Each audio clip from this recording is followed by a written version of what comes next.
الله الرحمن الرحيم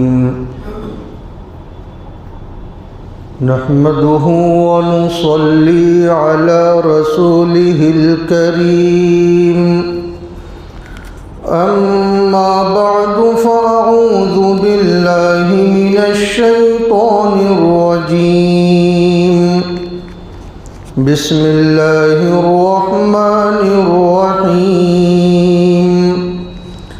لقد كان لكم في رسول الله أسوة حسنة وقال النبي صلى الله عليه وسلم أنا دعوة أبي إبراهيم أو كما قال عليه الصلاة والسلام آمنت بالله صدق الله العلي العظيم وصدق رسوله النبي الأمي الكريم ونحن على ذلك من الشاهدين والشاكرين والحمد لله رب العالمين اللهم صل على سيدنا ومولانا محمد وعلى آل سيدنا ومولانا محمد وبارك وسلم. قابل صد احترام بزرگوں اور دوستوں، ہم سب اس بات پر جتنا زیادہ اللہ کا شکر ادا کریں کہ تاجدار مدینہ فخر رسل محسن انسانیت حضرت محمد الرسول اللہ صلی اللہ علیہ وسلم اس دنیا میں تشریف لائے اور ہمارے حصے میں آئے، اور اسی طرح اس بات پر بھی جتنا زیادہ اللہ کا شکر ادا کریں اتنا کم ہے کہ ہمیں اللہ رب العزت نے امت محمدیہ کا حصہ بنایا. پیغمبر اعظم صلی اللہ علیہ وسلم نے ایک موقع پر ارشاد فرمایا انا خیر الرسل وانتم خیر الامہ، کہ میں رسولوں میں سب سے بہتر ہوں اور تم امتوں میں سب سے بہتر ہو. یہ آپ نے نعوذ باللہ بطور گھمنڈ نہیں فرمایا بلکہ بطور تحدیث نعمت فرمایا، یعنی اللہ کی نعمت کا اظہار کیا جائے شکر گزاری کے طور پر، تو یہ شریعت میں منع نہیں بلکہ پسندیدہ ہے. تو پیغمبر اعظم صلی اللہ علیہ وسلم اللہ کی طرف سے عطا کردہ نعمتوں کا شکریہ کے طور پر اظہار فرمایا کرتے تھے. تو آپ نے ارشاد فرمایا میں رسولوں میں سب سے بہتر ہوں اور تم امتوں میں سب سے بہتر. تو رسولوں میں جو سب سے زیادہ معزز ہیں، جو سب سے زیادہ اللہ کی نگاہ میں پسندیدہ ہیں، وہ رسول ہمارے حصے میں آئے، اور جنہیں سب سے بہتر امت کہا گیا ہے اللہ نے اس امت میں ہم سب کو شامل فرمایا ہے. اس پر جتنا ہم اللہ کا شکر ادا کریں اتنا کم ہے. کتنی اہم امت میں ہم لوگ ہیں. آپ اس بات سے اندازہ لگائیے کہ حضرت موسیٰ علیہ السلام اللہ کے نبی اور رسول ہیں، کلیم اللہ آپ کا لقب ہے، کیونکہ آپ اللہ تعالیٰ سے ہم کلامی کا شرف حاصل کیا کرتے تھے۔ جب اللہ تعالیٰ جلال میں ہوتے تو زیادہ ہم کلامی کا شرف حاصل نہ ہوتا، اور جب اللہ جمال میں ہوتے تو حضرت موسیٰ علیہ السلام زیادہ ہم کلامی کا شرف حاصل کرتے۔ ایک مرتبہ اللہ رب العزت نے حضرت موسیٰ علیہ السلام سے یہ ارشاد فرمایا کہ ایک امت میں نے ایسی بنائی ہے کہ وہ امت سب سے اخیر میں آئے گی اور سب سے پہلے جنت میں جائے گی۔ حضرت موسیٰ علیہ السلام نے عرض کیا کہ پروردگار عالم، کیا وہ میری امت ہوگی؟ اللہ تعالیٰ شانہ نے ارشاد فرمایا کہ نہیں، وہ احمد اور محمد صلی اللہ علیہ وسلم کی امت ہوگی۔ پھر پروردگار عالم نے ارشاد فرمایا کہ ایک امت ایسی آئے گی کہ جب وہ بلندیوں پر چڑھے گی تو اللہ اکبر کہے گی، اللہ کی کبریائی بیان کرے گی، اور جب وہ پستی کی طرف آئے گی تو سبحان اللہ کہے گی۔ حضرت موسیٰ علیہ السلام نے عرض کیا کہ پروردگار عالم، کیا وہ میری امت ہوگی؟ ارشاد فرمایا کہ نہیں، وہ محمد صلی اللہ علیہ وسلم کی امت ہوگی۔ پھر ارشاد فرمایا کہ ایک امت ایسی ہوگی کہ جب وہ امت برائی کا ارادہ کرے گی تو اس ارادے پر اسے گناہ نہیں ملے گا، جب برائی کر لے گی تو برائی کے بدلے میں ایک گناہ لکھا جائے گا، لیکن جب وہ امت نیکی کا ارادہ کرے گی، اگر کسی وجہ سے وہ نیکی نہ کر سکی تو صرف ارادے پر اسے نیکی کا ثواب مل جائے گا، اور اگر وہ نیکی کو بجا لائے گی تو ایک نیکی پر 10 گنا ثواب عطا کیا جائے گا۔ حضرت موسیٰ علیہ السلام نے عرض کیا کہ پروردگار عالم، کیا وہ میری امت ہوگی؟ ارشاد فرمایا وہ حضرت محمد رسول اللہ صلی اللہ علیہ وسلم کی امت ہوگی۔ اللہ تعالیٰ شانہ نے ارشاد فرمایا ایک امت ایسی آئے گی کہ ان کو میں ایسے فرائض عطا کروں گا جو فرائض پچھلے انبیاء علیہم السلام کو دیے گئے۔ حضرت موسیٰ علیہ السلام عرض کریں گے پروردگار عالم وہ میری امت ہوگی؟ ارشاد ہوگا نہیں، وہ میرے محمد صلی اللہ علیہ وسلم کی امت ہوگی۔ پھر ارشاد فرمایا ایک امت ہوگی جو سورج کو دیکھ کر نماز کے اوقات کا تعین کرے گی، یعنی سورج کے طلوع و غروب سے ان کی نماز کا اوقات متعین ہوگا۔ عرض کریں گے اے باری تعالی، کیا وہ میری امت ہوگی؟ ارشاد ہوگا نہیں، وہ میرے محمد صلی اللہ علیہ وسلم کی امت ہوگی۔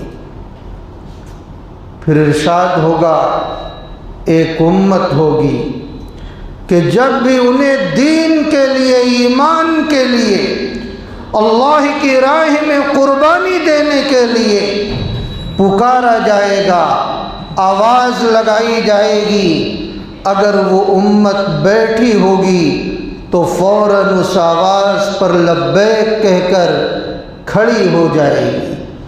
حضرت موسیٰ علیہ السلام عرض کریں گے اے باری تعالی کیا وہ میری امت ہوگی؟ ارشاد ہوگا کہ نہیں، وہ حضرت محمد صلی اللہ علیہ وسلم کی امت ہوگی۔ حضرت موسیٰ علیہ السلام جب یہ دیکھیں گے کہ اتنی پیاری امت آنے والی ہے تو اللہ سے یہ امید لگائیں گے، یہ تمنا کریں گے اور اپنی اس خواہش کا اظہار کریں گے کہ پروردگار عالم اس امت کا نبی مجھے بنا دیجیے۔ ارشاد ہوگا کہ نہیں، اس امت کے نبی کا میں نے پہلے ہی انتخاب کر لیا ہے، اور اسی نبی کے صدقے میں نے اس کائنات کو وجود بخشا ہے۔ وہ نبی حضرت محمد الرسول اللہ صلی اللہ علیہ وسلم ہے۔ تو ہمارے لیے کتنی سعادت کی بات ہے کہ وہ پیارے نبی ہمارے حصے میں آئے، اور ہمارے لیے کتنی سعادت کی بات ہے کہ ہم اس نبی کی امت میں شامل ہو گئے۔ اور جانتے ہو یہ امت اللہ کو کتنی پیاری ہے۔ آپ حضرات جانتے ہیں کہ پہلی کی امتوں نے جب جب اللہ کی نافرمانی کی، اللہ کی طرف سے سخت ترین عذاب اور عتاب کے حوالے ہوئے، اللہ نے بہت زبردست ان لوگوں کی گرفت فرمائی۔ بنی اسرائیل نے جب اللہ کی نافرمانی کی، اللہ کی طرف سے 9 مختلف عذاب ان لوگوں کے اوپر آئے۔ سنیچر کے دن شکار کرنے سے ان لوگوں کو منع کیا گیا تھا، شکار سے وہ نہ رکے، اللہ کی طرف سے عذاب آ گیا۔ حضرت نوح علیہ السلام کی قوم نے اللہ کی نافرمانی کی، اللہ نے اس قوم کو غرقاب کر دیا، سیلاب کے حوالے کر دیا۔ حضرت لوط علیہ السلام کی قوم نے فطرت کے خلاف عمل کرنا شروع کیا،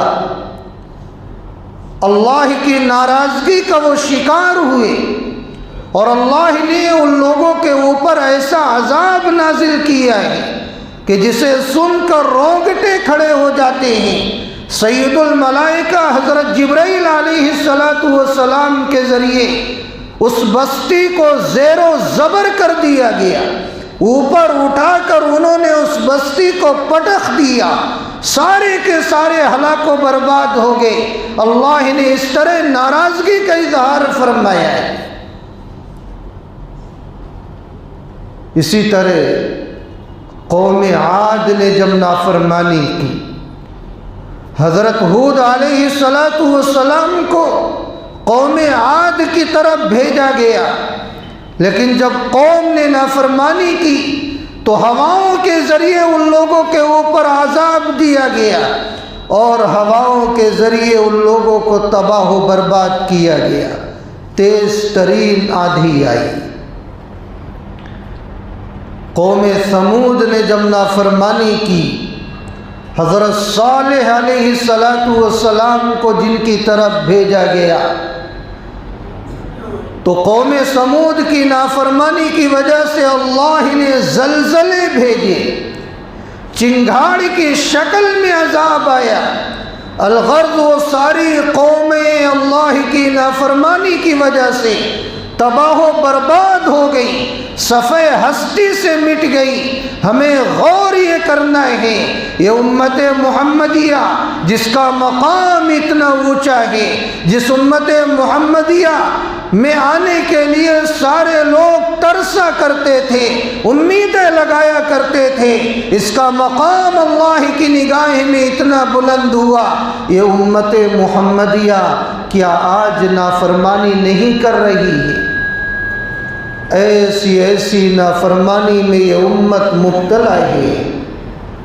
کہ جسے سن کر حیرت اور افسوس ہوتا ہے کہ امت محمدیہ کا مقام اتنا اونچا اور نافرمانی اتنی زیادہ، پہلے کے قوموں سے اگر موازنہ کیا جائے تو چاہیے تو یہ تھا اللہ کی طرف سے اس امت کو زمین میں دھسا دیا جاتا، آگ کے انگارے اس پر برسائے جاتے، زلزلے اور سیلاب کی شکل میں مسلسل ان پر عذاب آتا۔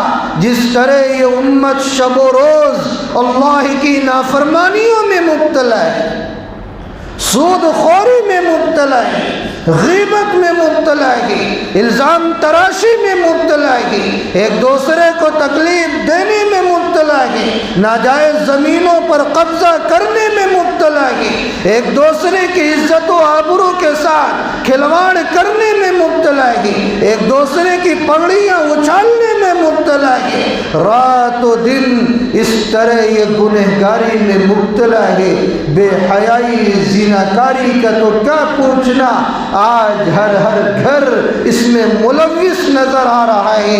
چاہیے تو یہ تھا کہ اللہ کی طرف سے زبردست اس امت کی پکڑ کی جاتی، اسے زیر و زبر کیا جاتا، اس کا نام و نشان مٹا دیا جاتا، لیکن یقین جانیے یہ صرف جو اس امت کی نسبت پیغمبر اعظم حضرت محمد الرسول اللہ صلی اللہ علیہ وسلم کی طرف ہے، اسی نسبت کی بنا پر ہم اللہ کے عذاب سے بچے ہوئے ہیں۔ اتنی اونچی نسبت ہے، لیکن میرے بھائی جب اتنی اونچی نسبت ہے تو ہم اس نسبت کے ساتھ کھلواڑ نہ کریں، اس کا مذاق نہ بنائیں۔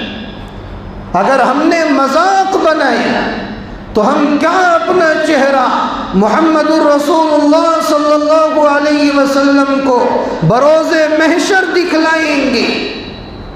آپ کی امیدیں ہمارے ساتھ کیسی اچھی ہوں گی، اور ہم ان برائیوں کے ساتھ آقا کو اپنا چہرہ کیسے دکھلائیں گے؟ تو الغرض اس امت میں ہماری شمولیت بہت عظیم شمولیت ہے، جس پر ہم اللہ کا جتنا شکر ادا کریں اتنا کم ہے۔ الغرض میں آپ حضرات کے سامنے اس سے قبل پیارے آقا صلی اللہ علیہ وسلم کے نرالے اور پیارے بچپن کا تذکرہ کر رہا تھا۔ درمیان میں یہ بات آ گئی تاکہ ہم اللہ کے مشکور بندے بن جائیں، شکر گزار بندے بن جائیں۔ آپ علیہ الصلاۃ والسلام کے بچپن کے حالات ہیں، آپ کو بتلایا گیا کہ آپ کو اللہ نے یتیم بنایا اور دھیرے دھیرے اللہ نے آپ کو بے سہارا بنایا۔ والد محترم دنیا سے پہلے ہی رخصت ہو گئے، 6 سال کی عمر میں پیاری ماں اس دنیا کو الوداع کر گئی، اور 8 سال کی عمر میں دادا عبد المطلب اللہ کو پیارے ہو گئے، اور پھر آپ صلی اللہ علیہ وسلم چچا ابو طالب کی پرورش میں آئے۔ ایک مرتبہ یوں واقعہ پیش آیا کہ مکہ کے اندر زبردست قحط پڑ گیا، اور اتنا زبردست قحط پڑا کہ سارے مکہ والے پریشان حال ہو گئے۔ انسان تو انسان، جانور بھی پریشان حال ہو گئے، رونے اور چلانے پر مجبور ہو گئے۔ ان لوگوں میں ایک عادت یہ تھی کہ گرچہ وہ لوگ اللہ کے سوا غیر اللہ کی عبادت کیا کرتے تھے، لیکن جب پریشانی کے عالم میں وہ گرفتار ہوتے، دوچار ہوتے، تو ایک اللہ کو یاد کیا کرتے تھے۔ لیکن جب اللہ تعالیٰ اس پریشانی کو دور کر دیتے وہ پھر اپنے سابقہ احوال پر لوٹ جاتے اور غیر اللہ کی عبادت میں مشغول ہو جاتے۔ تو جب یہ قحط پڑا تو سب ابو طالب کے پاس آئے اور خصوصیت کے ساتھ یہ کہنے لگے کہ آپ اللہ تعالیٰ سے دعا کیجیے تاکہ اللہ تعالیٰ اس پریشانی سے ہمیں نجات عطا فرما دے۔ حضرت ابو طالب یہ جانتے تھے کہ یہ جو میرا بھتیجا ہے یہ بہت برکتوں والا ہے، ان کی برکتوں کے ثمرات وہ اپنی کھلی نگاہوں سے پہلے دیکھ چکے تھے، لہذا اپنے بھتیجے کو لے کر وہ کعبۃ اللہ کے پاس آئے۔ کعبۃ اللہ کی دیوار سے پیارے بھتیجے کی پشت مبارک کو انہوں نے لگایا اور سامنے اپنے بھتیجے کو کر کے اللہ کی طرف ہاتھ اٹھائے اور اللہ سے دعا کرنے لگے کہ پروردگار عالم، ہم بارش کے نہ ہونے کی وجہ سے بہت زیادہ پریشان حال ہیں، اور اللہ کے رسول صلی اللہ علیہ وسلم کا واسطہ دے کر اللہ سے بارش کو طلب کرنے لگے کہ پروردگار عالم باران رحمت نازل فرمائیے اور اس قحط کو دور فرما دیجیے۔ تاریخ کی کتابوں میں لکھا ہے کہ کہیں بھی اس وقت بادل کا نام و نشان نہ تھا، ایسا محسوس نہیں ہوتا تھا کہ کبھی بارش کا ایک قطرہ بھی وہاں ٹپک سکتا تھا، لیکن اس دعا کے بعد اچانک بادل آیا، گھٹا ٹوپ اندھیرا چھایا اور اچانک رمجھم کی بارش ہونے لگی اور اتنی بارش نازل ہوئی کہ موسلا دھار بارش ہوئی اور پورا مکہ جل تھل ہو گیا۔ حضرت ابو طالب یہ شعر پڑھا کرتے تھے، وَأَبْيَضُ يُسْتَسْقَى الْغَمَامُ بِوَجْهِهِ سِمَالُ الْيَتَامَى عِصْمَةٌ لِلْأَرَامِلِ، کہ وہ گورا چٹا حسن و جمال کا پیکر چہرہ کہ جن کے واسطے سے بارش کو طلب کیا جاتا ہے اور اللہ ان کے واسطے سے طلب کرنے کے نتیجے میں بارش کو نازل کر دیا کرتے ہیں، جو یتیموں کا ملجا اور بیواؤں کا سہارا ہے۔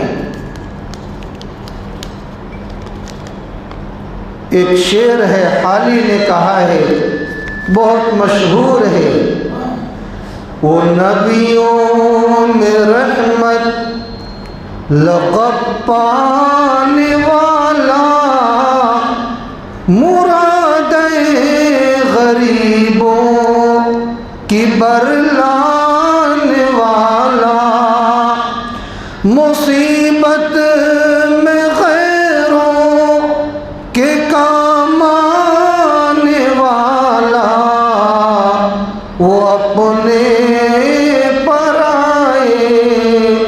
کا غم کھانے والا، فقیروں کا ملجا، ضعیفوں کا ماوا، یتیموں کا والی، غلاموں کا مولا، خطا کار سے درگزر کرنے والا، بداندیش کے دل میں گھر کرنے والا، وہ نبیوں میں رحمت لقب پانے والا، مرادیں غریبوں کی برلانے والا، صلی اللہ علیہ وسلم۔ تو یہ آقا صلی اللہ علیہ وسلم کا بچپن ہے، یہ آقا کی یتیمی ہے، یہ آقا علیہ السلام کی برکت کا ظہور ہے، یہ پیغمبر اعظم صلی اللہ علیہ وسلم کے ساتھ اللہ کی مدد ہے، اللہ کی نصرت ہے، اور ہم اسی امت محمدیہ کے فرد ہیں۔ میرے بھائی، جب آقا صلی اللہ علیہ وسلم کی عمر مبارک 20 سال کی ہوئی تو ایک اور اہم واقعہ پیش آیا کہ قبیلے بنو زبید کا ایک شخص زبیدی وہ مکہ آیا، اور مکہ آنے کے بعد اس شخص کا ایک معاملہ عاص بن وائل کے ساتھ ہو گیا۔ یہ عاص بن وائل کون تھا؟ یہ عاص بن وائل مکہ کا بااثر سردار آدمی تھا۔ جب اس زبیدی شخص کا اس کے ساتھ تجارتی معاملہ ہوا تو عاص بن وائل نے زبیدی کو دھوکہ دے دیا، اور اس کا حق جتنا نکلتا تھا اسے ادا نہیں کیا۔ وہ زبیدی بیچارہ غریب آدمی پریشان ہو گیا، اور وہ اپنی مظلومیت کا اظہار کرنے لگا۔ وہ کہیں اونچی جگہ پر جاتا اور اشعار پڑھتا اور اپنی مظلومیت کا اظہار کرتا کہ عاص بن وائل نے اس کا حق مار دیا ہے کوئی جو میرے حق کو عاص بن وائل سے دلا سکے؟ کسی کی ہمت نہیں تھی کہ سامنے آتا اور عاص بن وائل سے اس کا حق دلاتا۔ اسی طرح وہ اپنی مظلومیت کا اظہار کرتا رہا کہ یکایک زبیر بن عبد المطلب یہ آگے بڑھے، اور ان کے آگے بڑھنے کی وجہ سے 5 یا 6 نوجوان بھی ان کے ساتھ شامل ہو گئے۔ نوجوانوں کی ایک جماعت تیار ہو گئی۔ اس جماعت نے آپس میں ایک معاہدہ کیا۔ وہ معاہدہ یہ تھا کہ ہم اس معاشرے میں، اس سوسائٹی میں متحد ہو کر ایک جماعت بن کر رہیں گے، اور یہ جماعت ایسی جماعت ہوگی جو ظالموں کے خلاف ہوگی اور مظلوموں کی اعانت میں ہوگی۔ یہ جماعت ظالموں سے مظلوموں کا حق دلا کر رہے گی، چاہے ظالم کوئی اپنا ہو یا پرایا ہو، مظلوم کوئی اپنا ہو یا پرایا ہو، دیسی ہو یا پردیسی ہو۔ اس جماعت کا یہی کام رہے گا کہ یہ جماعت ظالموں کی مخالفت کرے گی اور مظلوموں کی اعانت کرے گی۔ آپس میں ان نوجوانوں کا یہ معاہدہ ہوتا ہے۔ در حقیقت یہ معاہدہ گزشتہ ایک معاہدے کی تجدید تھی۔ اس معاہدے کو سیرت کی کتابوں میں حلف الفضول کہا گیا ہے، اور اسے فضول اس وجہ سے کہا گیا چونکہ اس معاہدے کی بنیاد جن حضرات نے ڈالی تھی ان کے نام کے شروع میں فضل آتا تھا۔ یہ معاہدہ انہی کی طرف منسوب کیا گیا اور اسے حلف الفضول کہا گیا۔ اس معاہدے کی سب سے بڑی خصوصیت یہ تھی کہ زبیر بن عبد المطلب نے جو اس معاہدے کی تجدید کی، اور اس میں چند نوجوان شامل تھے، اس معاہدے اور اس جماعت کی یہ خصوصیت تھی کہ اس میں ہم سب کے آقا تاجدار مدینہ، فخر رسل، محسن انسانیت حضرت محمد الرسول اللہ صلی اللہ علیہ وسلم شامل تھے۔ اور آپ کیسے شامل نہ ہوتے؟ یہ معاہدہ ظالم کے خلاف ہے، یہ معاہدہ مظلوم کی اعانت میں ہے، اور آپ کو یہ معاہدہ اتنا پسند تھا کہ جب آپ کو نبوت سے سرفراز کیا گیا تو آپ اس معاہدے کو یاد کیا کرتے تھے، اور آپ کہا کرتے تھے کہ دار بنی جدعان میں جو معاہدہ کیا گیا تھا، اگر آج بھی اس قسم کا معاہدہ کیا جائے تو میں اس میں حصہ لینے کے لیے تیار ہوں۔ اور آپ یہ کہا کرتے تھے کہ وہ معاہدہ مجھے اتنا زیادہ پسند تھا کہ اگر اس کے مقابلے میں سرخ گھوڑے اور سرخ اونٹ بھی مجھے دیے جاتے تو مجھے اتنا زیادہ پسند نہ آتا۔ الغرض، ان چند نوجوانوں کی ٹیم نے عاص بن وائل پر محنت کی اور اس کے سامنے بار بار اس بات کا اظہار کیا کہ زبیدی کا حق تم دے دو، ورنہ ہم تمہارے خلاف اسی طرح آواز بلند کرتے رہیں گے، اور ہم اس وقت تک سکون اور قرار سے نہیں بیٹھ سکتے جب تک تمہاری طرف سے زبیدی کا حق ادا نہ کر دیا جائے۔ اس جماعت میں اللہ نے ایسی قوت اور ایسا اثر پیدا کیا کہ عاص بن وائل جیسا سردار اور با اثر شخص مجبور ہو گیا اور اس زبیدی کا حق اس نے دے دیا۔ غور کرنے کی بات ہے، یہ جو نوجوانوں کا جو آپسی معاہدہ اور ظالم کے خلاف جو ایگریمنٹ ہے، یہ نوجوان کوئی با اثر نوجوان نہیں تھے، کوئی پیسے والے نوجوان نہیں تھے، کوئی صاحب ثروت لوگ نہیں تھے، لیکن ان کی ٹیم کی اور ان کی جماعت کا یہ معاہدہ تھا کہ مظلوموں کی اعانت کریں گے، ظالم کے خلاف آواز اٹھائیں گے۔ اللہ کی نصرت اس جماعت کے ساتھ ہوئی اور عاص بن وائل جیسا سردار شخص بھی ان کے سامنے جھکنے پر مجبور ہو گیا۔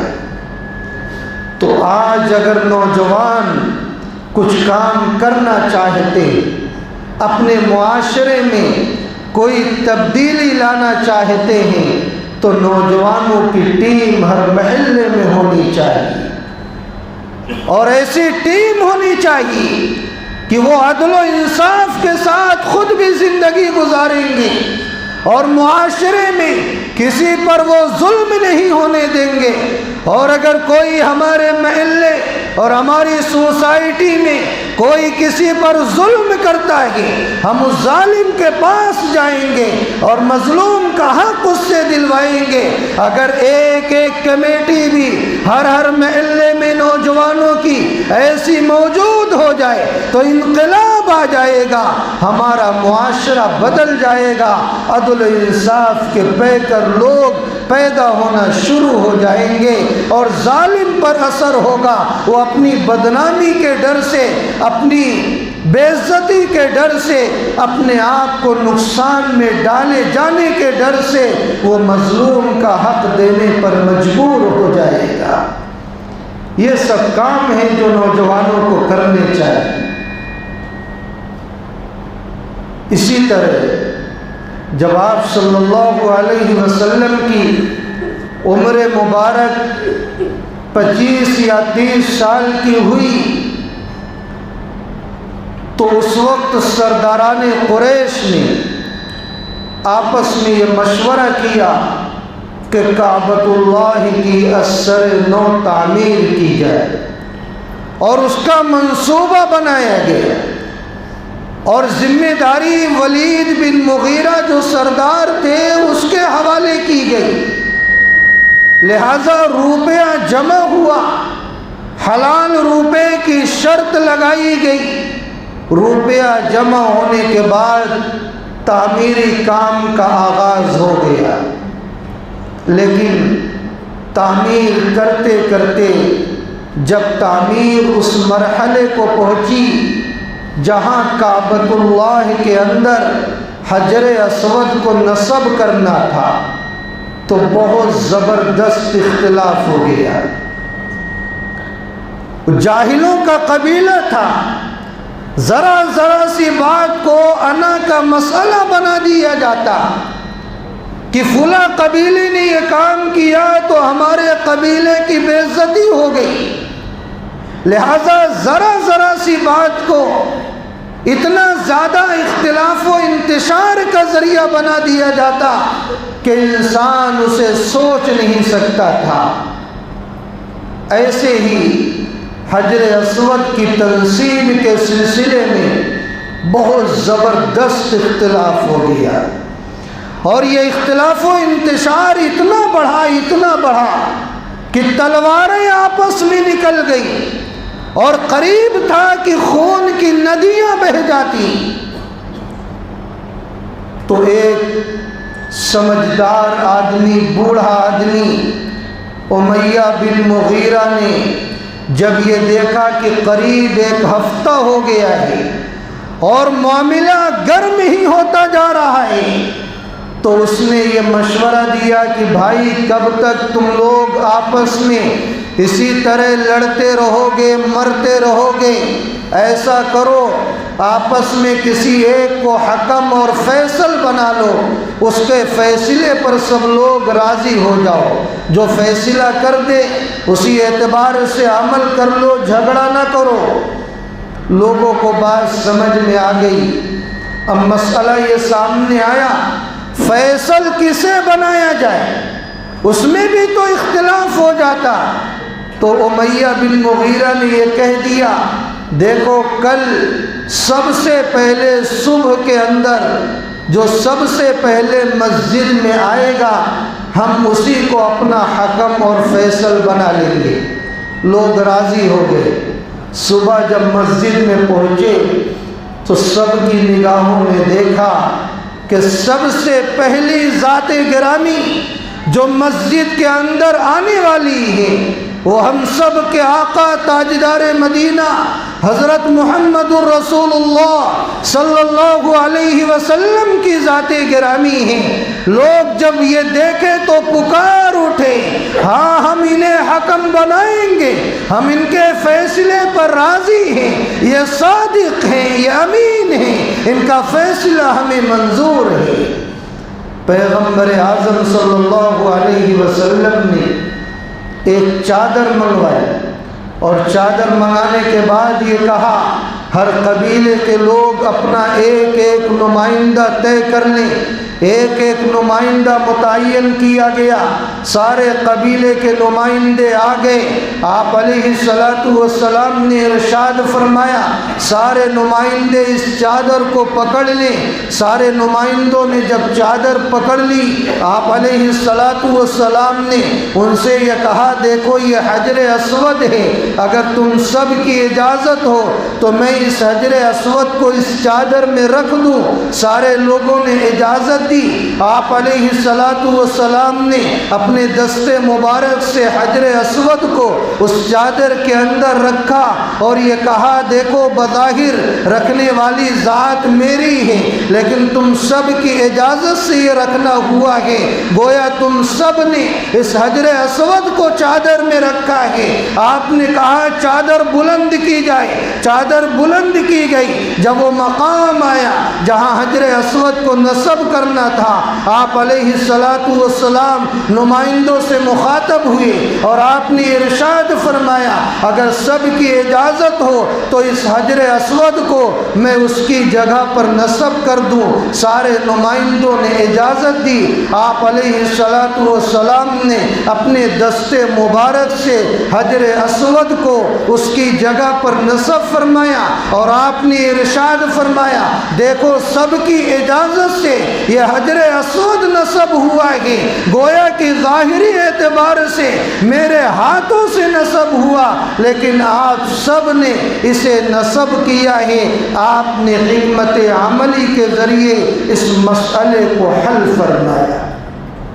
غور کرنے کی بات یہ کتنا بڑا اختلاف تھا، تلواریں آپس میں نکل گئی تھیں، خون کی ندیاں بہنے والی تھیں۔ یہ بھی تو نوجوان ہیں، 25 سال کی عمر ہے، لیکن اپنی حکمت عملی کے ذریعے بڑے سے بڑا پیدا ہونے والے اختلافات کو آپ نے ختم کر دیا ہے۔ یہ نوجوانوں کے لیے اسوہ اور نمونہ ہے۔ آج نوجوان جذباتیت کے حوالے ہے، سوچتا ہے ہم کیا کر سکیں گے۔ میرے بھائی، تم سب کچھ کر سکتے ہو، بس ضرورت یہ ہے کہ پیغمبر اعظم صلی اللہ علیہ وسلم کو اسوہ بنایا جائے۔ آج نوجوانوں کی ایک ٹیم ہونی چاہیے۔ ہمارے معاشرے میں جب بھی اختلاف پیدا ہو، ان نوجوانوں کو کھڑے ہو کر حکمت عملی کے ذریعے اس اختلاف کو ختم کرنا چاہیے، ذہن کو صاف کرنا چاہیے، اور امت کی تقسیم سے بچا کر امت کو متحد کرنے کی کوشش کرنی چاہیے۔ یہ کام نوجوان کر سکتے، بس ضرورت ہے کہ ہر موڑ پر آپ صلی اللہ علیہ وسلم کو اسوہ بنایا جائے۔ پروردگار عالم ہم تمام لوگوں کو محض اپنے فضل و کرم سے آپ علیہ الصلاۃ والسلام کا سچا عاشق بنا کر آپ کو ہر موڑ پر اسوہ اور نمونہ بنانے کی توفیق عطا فرمائیں۔ آمین۔ وآخر دعوانا ان الحمد للہ رب العالمین۔